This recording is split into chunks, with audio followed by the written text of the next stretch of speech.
Welcome back to the channel, guys. I'm Jim with Doesn't Pay Full Price, and for the last month or two, I've been on a little bit of a gluten-free kick. It's also fall, and I want to bake things that have all of those fall flavors. I didn't want to do something boring like pumpkin pie or pumpkin cheesecake, so I figured why not make gluten-free pumpkin cinnamon rolls with a maple and cream cheese frosting.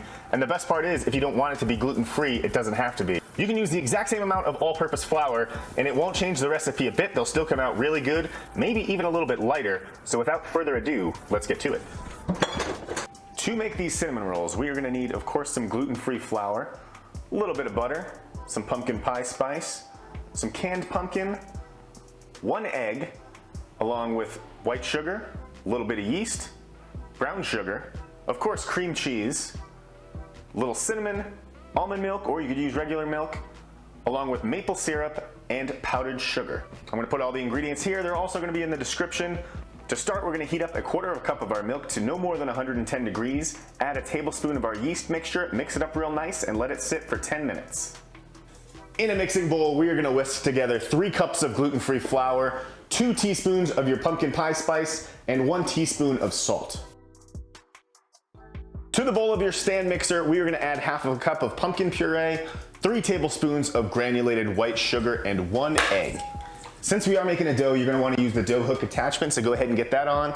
Once your yeast is all bubbly and super activated, we're gonna add that to the pumpkin mixture. Then we're gonna add all of our gluten-free flour all at once and mix on low speed till it starts to form a ball. Make sure you scrape down the sides as well as the bottom to make sure everything is evenly mixed together. Once your dough has come together and form a ball, we are gonna take 1 full stick of softened butter, cut into 1-inch cubes, and add it 1 piece at a time, not adding the next piece until the last piece is fully incorporated, until that entire stick of butter is now in your dough. After about 5 minutes, all of our butter is incorporated. We are gonna take this dough out of the stand mixer bowl. I'll tell you why in a second. We're gonna add this into a separate greased bowl.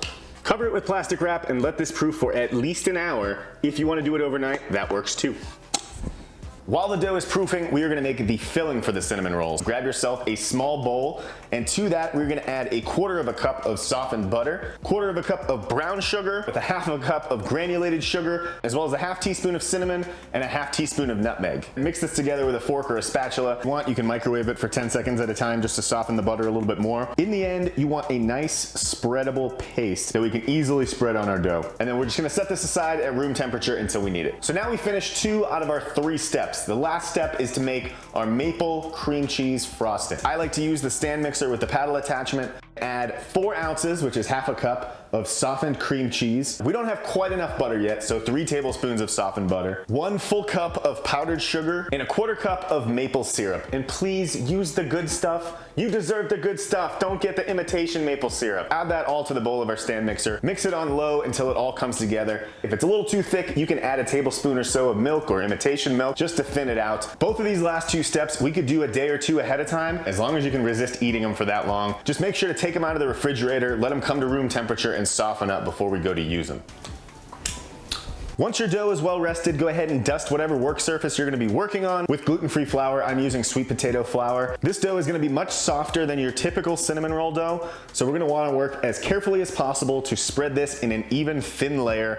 I like to get it as thin as I can because thinner means more layers, and more layers means more flavor. Then evenly coat the entire surface with your butter filling mixture, and we're gonna start to roll. To roll this, I'm gonna use the assistance of a bench scraper. We're gonna roll it the long way, so just go ahead and flip it onto itself. Just roll it up until you get to the other side. You may only need the scraper to help start, and then we can just kind of gently roll it all together. Nope, I'm gonna use it the whole way. Ideally, this would be even, but it's okay if it's not. We're just gonna kind of even it out a little bit like this. Trim off these end pieces.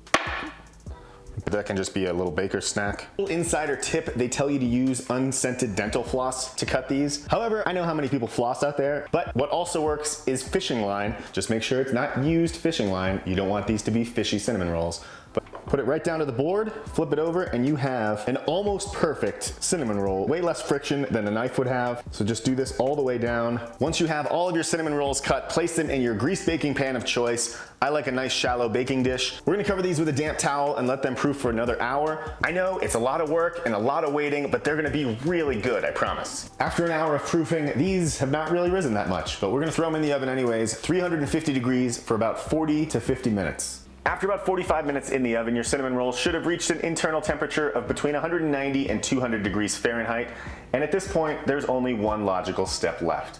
While they are still nice and warm, make sure to completely cover these with as much cream cheese frosting as humanly possible. Maybe sprinkle on a couple toasted pecans for crunch, and then cut yourself out a nice piece right from the center while it's still warm, and enjoy.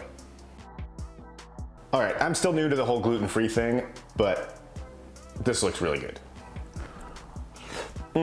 These are super soft and creamy, good pumpkin flavor. Frosting is the best frosting I've ever had on a cinnamon roll. I'm telling you, you're not gonna miss the flour at all. Even if you do, you could use regular flour. These would come out just as good. These gluten-free pumpkin cinnamon rolls with maple cream cheese frosting came in at just this much money. I'm actually very impressed with how these came out. I've never made these before. Be sure to subscribe if you haven't already, and follow me on Instagram at Doesn't Pay Full Price, and we'll see you next time.